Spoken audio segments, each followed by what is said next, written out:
everyone, welcome back to my channel.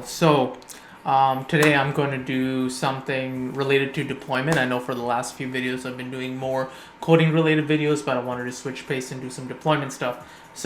Or actually having your code up in production. So today specifically I'm going to focus on Lambda integration with Express. Let's say you have an Express server and you can do it the old-fashioned way. Well, not the old-fashioned way, but you can do it the other way, the more common way, where you make an EC2 instance and then you put your server code up on the EC2 instance and it just runs, right? It just runs, it just stays on for the entire duration. Pro tip: if you use a Lambda, you only get charged for the time that it's being used as compared to an EC2 instance. So I would think a Lambda is very good for testing purposes, because now let's say you wanted to test a server and test some code, specifically Express. You don't have to put it on EC2 instance and then it charges you for the whole duration that it's on. You can just have a Lambda and just put your code on there and you can test it, and then it's much more cheaper in the long run. It does depend on like the different use cases. Like there are definitely different use cases that would make Lambda more expensive, but for this case where you just have some code that's not going to run as often and you only want to get charged per use, then definitely use Lambda. Okay, cool. So first things first, we need to first start making an Express server. So let's start that. Let's do a yarn init y, just so we can initialize a package.json, and then let's add some packages. So we definitely need Express. So Express and EJS. EJS is what I'm going to use to help us render HTML templates. I want to prove two things. You can render HTML templates through Lambda functions, and you can handle regular JSON payload through, because that's like 90% of the use case that most people will find. Okay, so we have our package.json over here. We have our EJS and our Express booted up or loaded. So now let's make us a index.js file where we'll write most of our code. Okay, so first things first, let's bring in Express. So const express is equal to require express, and then let's bring in EJS as well. So const EJS. Actually, we don't need to do that because EJS is just built into Express by just telling Express what we need to use. Another thing is that let's make a port for us to use, for us to test locally. So 3003, I'll pick for that port. Okay, so now let's initialize our Express. So const app is equal to express. So we're just initializing it here. Let's set our view engine. So app set view engine as EJS. That's what we'll do for that. And now let's start creating our routes. So for the first one, app.get, right? Let's set app.get, and it's a regular / it's the main directory, and we will do this will pass us a request and a response. So it'll be an arrow function, and let's make one more over here for our API related stuff. But for this, we will do :id, because we're just gonna take that and return that. Take that ID that's getting passed in the URL, and we're going to return it back to the users. Okay, so we need EJS. So before we do that, we actually need to create a folder called views. So views is where Express will look into to grab like the HTML related content. So in this folder, I'm just going to make a new file called home.ejs, and this is where our HTML stuff would live. I'm gonna skip this step. Well, not really skip it, but I'm just gonna copy this code that I've had here before. What you'll see is this is just HTML boilerplate that I got off bootstrap.com. I just copied one of their templates out. It's really nice and easy to look at, so I just chose to go with that. So we have our home.ejs over here. And in our app.get, this is where we want to return our HTML. So we'll do res.render, and then we will just say we want to render that home file. That's all we need to do over here. And over at the bottom over here, we're just going to say res.json, and we're just going to send back the ID that we had. So in this case, I'll just say the key is ID, and if it's in the ID information is inside the request object. So request.param params dot ID, and that will grab the ID from the URL and just spit it back in JSON. And just so this is clear, I'll just say this is fine, especially for this use case. Another thing over here is I need to do start up our server, so app.listen on port. So I need to pass the port over here, and then there's an arrow function. So in this arrow function, those are square brackets. So inside the arrow function, I'm just going to do console.log. Server has been booted up on port, and then I'll just put this in here on port 3000 or whatever port. So we just have to go change it up over here. Okay, so let's see if we got everything right. We got our port over here. We have everything that we need. So now it seems like we should just be able to do yarn start and then get this started. So we don't really have a yarn start script over here, so we need to add a couple of scripts. So let's do, or just one script really. So yarn start, and we will just do node index.js. So it's just going to use the node compiler, and we're saying, hey, node compiler, run the index.js file that we have over here. So let's give this a shot and see if we don't have any syntax errors. So yarn start, our server has been booted up on port 3000.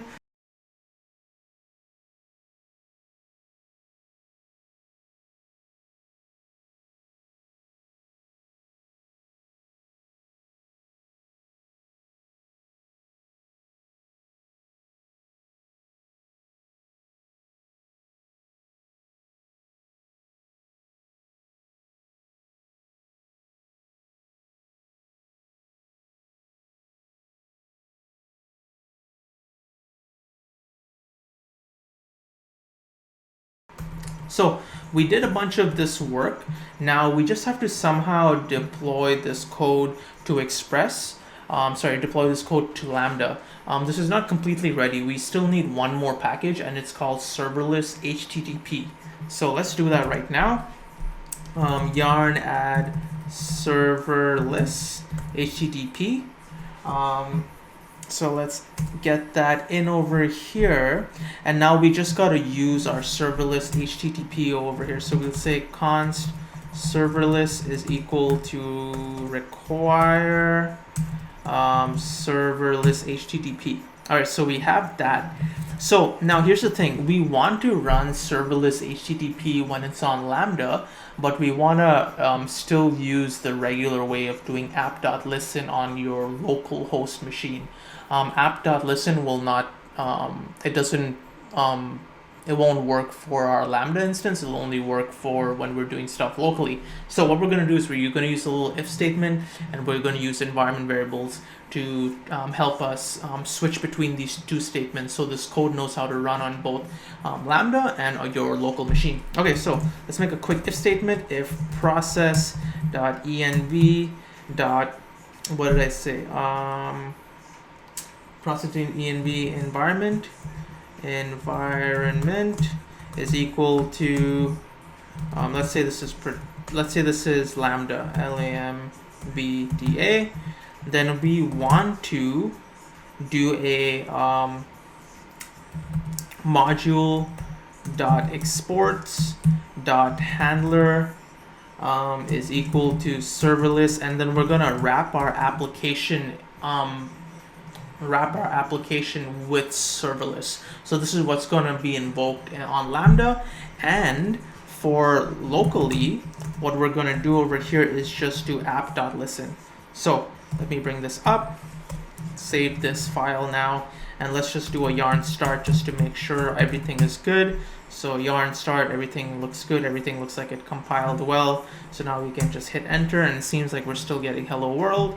We can say goodbye world, and then we can get goodbye world. And let's check our HTML file over here, which we got from Bootstrap, and it seems like everything seems to be working fine. Okay, good. So we've done all the coding we need to. Now we just have to take this code and deploy it on Lambda. So we're going to use two things. We're going to use Lambda, and the way we're going to invoke Lambda is through API gateway.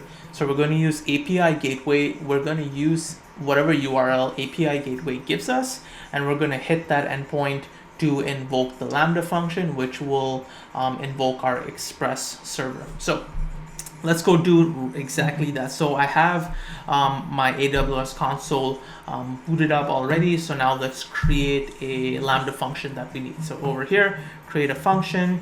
So we're going to author it from scratch, and we're going to call it Express server, right? So we do need a runtime of Node. So I'm going to leave this exactly the way it is. I don't need any special permissions with execution role, and in advanced settings, I don't really need anything special there either. Okay, so I can go create a Lambda function, and this will get booted up slowly. After this, we're gonna start creating our API gateway, because our API gateway will take our response and it will send it to the Lambda function. So over here we have our Express server. Right now this is just empty like this. There's like a boilerplate index.js file that comes with it. It just shows you essentially how it's like a little template of how things work. So essentially, if we weren't using Express, API gateway will proxy the request to Lambda, and that information will be inside this event object over here. That's essentially it, but we don't have to worry about this. So one thing we need to do is we did set up an environment variable. So we need to add one to tell the script whether it should be wrapped with serverless or whether it should just run like it's on a local host machine. So let's go back over here and copy this to make sure we make no mistakes. So the key is environment, and then the value over here is Lambda. Cool. So we saved that. We should be good with that. Before we start putting our code in, I'm going to start making the API gateway first, because it takes API gateway a little bit of time to set up its resources and finally reroute stuff. So let's actually create an API gateway now. So we'll have to create a new one. We will have to make just a regular HTTP API. There's no security in particular with this. Deployment stages can be default. It doesn't matter too much. Cross origin resource sharing, that's fine too. Okay, courses required to call your API from a web page that isn't hosted on the same domain. This option enables cross-origin resource sharing from any domain. So we actually do need this to stay on, because actually no, we do not need this to stay on, because our application does not stay on a different server, so that can stay off. So now let's create this, right? Oh, I need a security. Oh, security is open, so we don't need no special security. This is supposed to be a public API that just renders our HTML. Okay, so let's create that. So cool, that makes an API gateway over here. It gives us this endpoint to hit. Now this will work, but the problem is Express server is a route that we don't have set up in our code. All the way up to default. So Express server is a route that we haven't configured in our server. So if we go back over here, we don't have Express server set up over here in the route. It just starts at /. So the place where that starts from is default. So we need to kind of make a new endpoint on this service. So let's actually go over here, because we're not actually going to use this one. So we have our Express API over here. So let's go to routes, and we have this route over here, and then we have the default. Okay, so let's actually create a new one, and this is any. And so this is one thing you gotta remember, is that API Gateway has this kind of special key that they check. So it's called proxy plus. So what it's gonna do is, it doesn't matter what URL comes after this /, it will proxy or just forward this request to the Express server. So that's essentially what this is doing over here.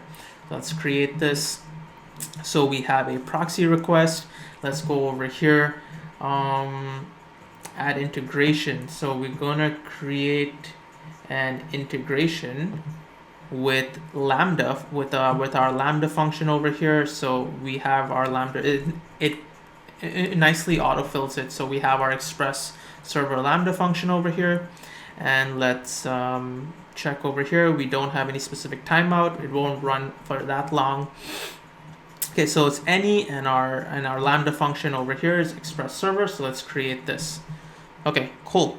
So that's that with that. Let's actually delete this because we don't really need this particular route. So what we're going to do is detach this integration. Let's see. Actually, I'll just keep it here for now, just for the sake of it. But essentially, you want to remove this. Another route we want to make is just a default route. So we're going to go over here, and we're going to create a new route. Let me go back over here and click our create over here. We want to create one more route. This is the home route. All proxy does is forwards whatever comes after it. It doesn't forward the /, so we'll have to make another one for the / over here, just for the home. And we're going to say, hey, this, we will not attach an authorization, but we will attach an integration. And it will be integrated with our serverless server. So let's create, which one is our old one? Let's actually create a new one because I'm not sure which one is that particular one. So I'll just create a serverless integration and create it over here. Cool. Okay, so now let's actually, we've got all this set up, so we should go over here and refresh this and see the other routes attached to it. So we have 3 over here. Let's actually scroll down and see what's wrong with this. Does not include route. So the main ones are the proxy and then our default. So we don't really need this. So let's delete this over here. This is the one we just did not need. That's fine. Let's check our API gateway over here. So our resource path is proxy. So whatever comes after that, that URL will just get forwarded to Express. There are no cores because we're just coming from the same origin. There's no authorization, that's fine. API type is HTTP, and our stage is just default. Okay, cool. So we got all of that. In the meanwhile, this actually takes some time to set up, so we can now actually deploy our code to Express. There's one particular way to do it, and it's to upload it through a zip file. It's the most easiest way to do it. You can definitely make your own scripts to automatically do this, but in this case, I am just going to manually just grab the node modules and all the way up to Express. I don't need to grab the package.json and the yarn lock. You don't really need that. Your main code is going to be in the node modules, which has the code relevant to set up Express, and then your views for your website page, and then the index.html file. So I am going to just make a compressed folder out of this, and I'll just call this Express. Now all I have to do is go over here, click upload. Let me actually grab the proper URL over here. Let me go to upload, and let me grab this Express zip file over here. Okay, so now let's hit save. And what we should see now is our IDE gets automatically filled with our code over here. We have our environment variable, which is Lambda, which we set up over here. Where's our key? So we have our environment over here. So we Control F, we see it's the same key, and then the value over here is Lambda. So we know that this should wrap our serverless stuff. So now, moment of truth, let's actually see what we get out of our APIs. So let's actually go over here. And what's one thing nice is that we can actually just open this link in a new tab, and it should open up over here. So let's do that. And we have ID as default over here. Okay, so that's good. Let's actually remove this and see what we get. And we have our company name over here. So this is essentially this. Now you can make any website that you need to and just host it on Lambda. It's super cheap. The amount that they charge for Lambdas is super inexpensive as compared to running your own EC2 instance, which just takes up a set amount of resources as compared to Lambda. So essentially you can come over here and you can have stuff like hello world. Let's do that to see if it runs, and we have ID hello world over here. So this was a video essentially setting up the backbone of Express and Lambda. So now all the stuff around it, around making your own website, your own personal website, is totally up in your hands right now. So I hope you guys found this video helpful. If you did, leave a like, drop a comment. I'll try to drop new videos as well. And then yeah, if you really did like this whole journey of setting up your own website through Lambda, I'd really appreciate it if you left some support in the channel. But in any case, I will see you guys in the next video. Take care.